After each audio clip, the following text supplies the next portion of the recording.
बेलाचं पान तोडत होता. त्याला माहिती नव्हतं की बेलाचं वृक्ष आहे म्हणून. बेल हे 3 मुखी असतं.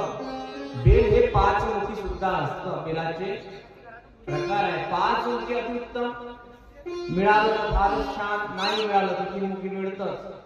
त्यात एक स्वर्णाचं बेल असतं आणि एक चांदीचं बेल असतं. समजा बेलाचं वृक्ष तुमच्याकडे नसेल तर तुम्ही चांदीचं किंवा स्वर्णाचं बेलाचं पान बनवून देवाला वाहू शकतात. बेलाचं पान भगवंताला अतिशय प्रिय आहे.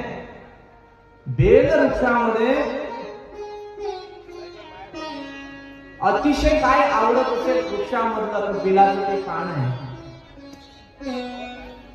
आणि हा बेल जेव्हा जेव्हा तुम्ही वाहाल भगवंताला, 14 बेल वाहले पाहिजे म्हणतात तेव्हा.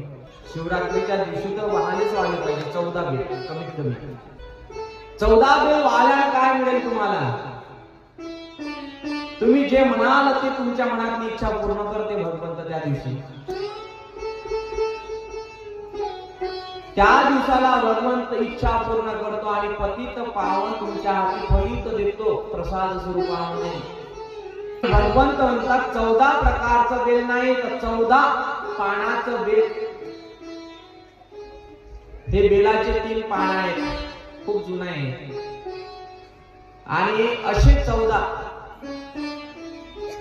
हे जर भगवंताला एक वाहले ओम नमः शिवाय या मंत्राद्वारे तर इच्छित फळ तुम्हाला प्राप्त होते. कारण की भगवंताला बेलाचं पान खूप आवडते. शंकराला माझ्या, महादेवाला माझ्या